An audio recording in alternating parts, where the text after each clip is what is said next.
What's going on, guys? Welcome to your 9th JavaScript tutorial, and in this tutorial I'm going to be talking to you guys about something called the return statement. So sometimes, like before, we made a function and it just did something. It either printed text out on the screen, or it made a pop-up appear, or it just did something. But sometimes you want the function to return a value to you. So this is especially useful whenever you're making a calculation and you pass in two numbers as a parameter, for example, 20 and 10, and you say multiply these together, and it multiplies them and it returns the value to you. Or in other words, it performs the calculation and it returns the answer to you. So sometimes you can see you just need functions to do something like print out something on the screen or pop up a text box, and sometimes you need it to perform a calculation and give you back the value. And whenever you need the value in return, we need to use something called the return statement. So let's go ahead and make the most basic function we can with the most basic return function. So let's go ahead and name function, and let's go ahead and name this too easy because this is going to be extremely easy, not even going to take any parameters. And let's go ahead and just return any value. Let's return just some text, game time.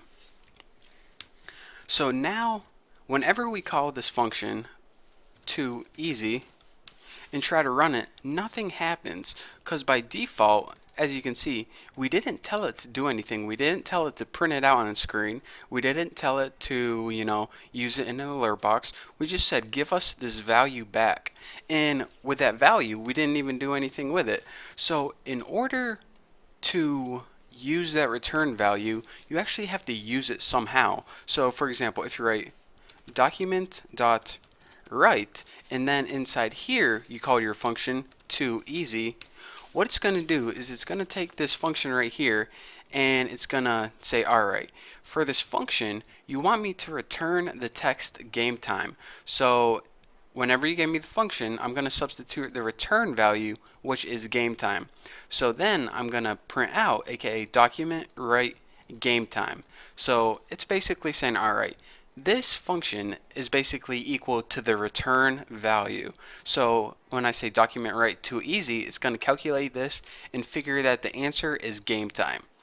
Now, this might be a little difficult to understand, so what I decided to do is make a function teaching you guys how to add two numbers, add one number and another number, and give you, basic addition. And I know that I didn't talk to you guys about any of the math operators or how you can use algebra with, JavaScript, but it's going to be really simple to understand, a lot more simple than that example.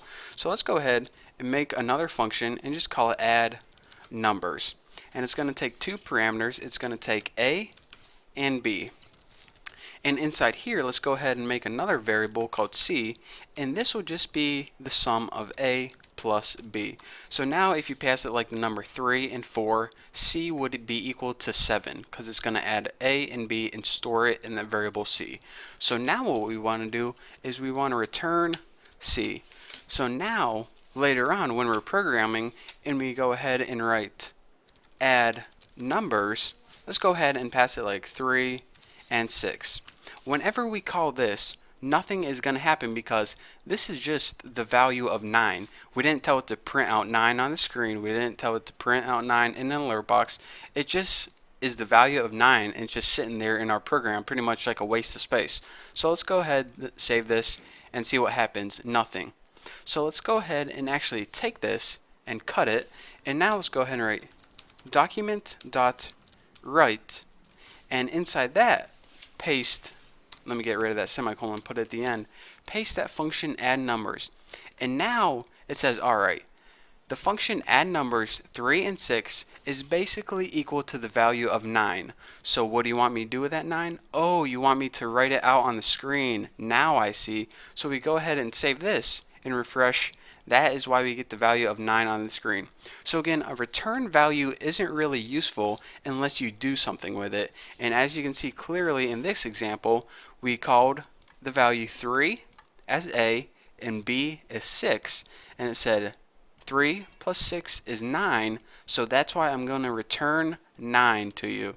So anyways, the expression add numbers 3 and 6, it basically looks at this and says 9. So that's why it wrote 9 out on the screen. So basically, Whenever you call a function, it's basically looking at it and trying to figure out what's the return value, and then it takes that return value and does whatever you want to it. So that is the basics of a return value. Again, I know I didn't even teach you guys that you can add variables, but hey, you can. Whenever they're a number, it adds them together. So that's a little glimpse into the future. But for now, that's all I want to cover. So thank you guys for watching this tutorial. In the next tutorial, we're probably going to be talking more about functions, but for now, thank you for watching. Don't forget to subscribe, and I'll see you next tutorial.